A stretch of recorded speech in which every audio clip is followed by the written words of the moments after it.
When I was 12, I was heading off on a school ski trip. Before class, I ducked into the dairy, one of those like little corner stores basically on every street in New Zealand, and that's where I stumbled across it. My first ever can of sweet, sour, caffeinated glory. An energy drink. Fast forward and here we are at my addiction. Let's be real, I've known for years that I'm hooked. For most people it's that morning coffee, kinda standard. But for me, ever since that first sip, it's been every single day. Every single day. But no, seriously, if I miss a beat, I will be moody, restless, and itching for it all day. Now that is a chokehold. Now the first well-known energy drink wasn't Red Bull, Monster, or Rockstar. No, in 1962, Lipovitamin D, released by Taisho Pharmaceuticals in Japan, was the first ever go-to drink for truck drivers and factory workers, the people grinding long hours. That's what it was marketed for. It still had the standard taurine, caffeine, and B vitamins we know today, but it was in a little glass vial. It was more like a pharmaceutical product than it was a drink. Fast forward to Thailand. Kratandang, the original Thai Red Bull, was born. Then along comes Austrian entrepreneur. Yeah, I'm not even gonna try and pronounce that, sorry man. Yeah, anyway, he was traveling for work in Asia when he discovered the drink and tried it. Then he noticed it completely wiped out his jet lag, and that's when a light bulb went off. And so, he partnered with the creator, he tweaked that formula, and he launched it as Red Bull in Austria 1987. Now by the early 2000s, Red Bull was everywhere, fueling students, gamers, tradies, athletes, anyone who could get their hands on it. And so what started as a niche tonic exploded into a $90 billion global industry. And now, these drinks aren't just beverages, they're marketed as extreme lifestyles, stamped on extreme sports, music festivals, and even esports. The branding? Absolute genius. But the science? It gets much murkier.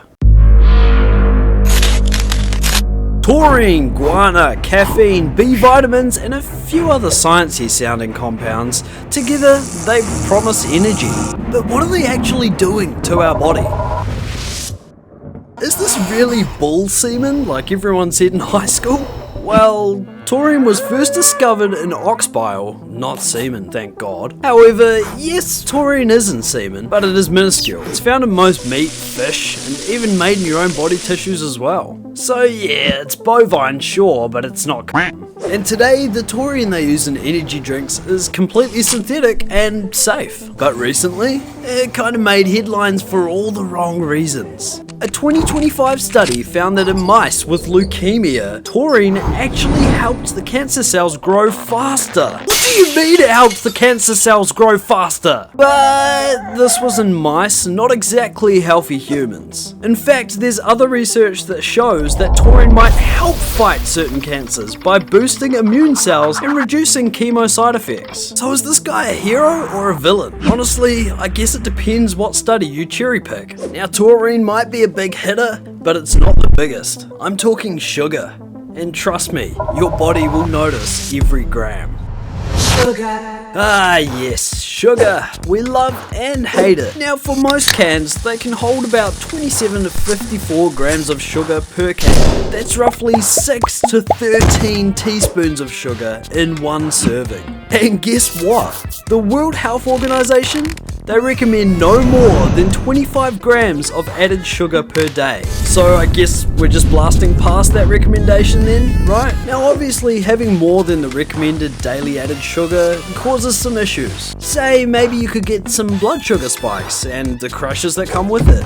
The high sugar content in energy drinks causes a rapid rise in your blood glucose. And this brings us to insulin resistance. Repeated spikes make your cells less responsive to insulin over time, and that's a major risk factor in developing type 2 diabetes, and I'm sure we don't need any more of that around.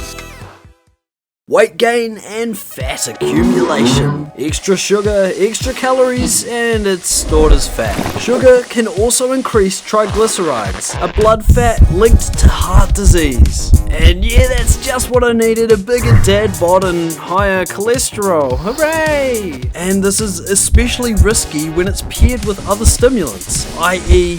caffeine, which raises the heart rate and blood pressure temporarily. And what is it doing for your oral health? The excess sugars causes havoc in your mouth. The sugar and the acid in energy drinks can cause cavities to form and are a huge enamel erosion risk. Not gonna lie, the last thing I need is to be paying thousands of dollars to get bad veneers. Now these guys also have some sneaky little vitamins in there, which is good, right? B vitamins particularly. B6, B12 and niacin. Vitamin B12, it's crucial for nerve tissue health, brain function, and the production of red blood cells. It's often added to energy drinks to combat fatigue, so that sounds good, right? Okay, what about vitamin B6? Now that's vital for brain development and function. B6 helps in the production of neurotransmitters like serotonin and norepinephrine, which we know them, they regulate mood, and melatonin, which regulates your sleep cycle. Vitamin B3, otherwise known as niacin, it supports your metabolism by aiding the conversion of food into energy.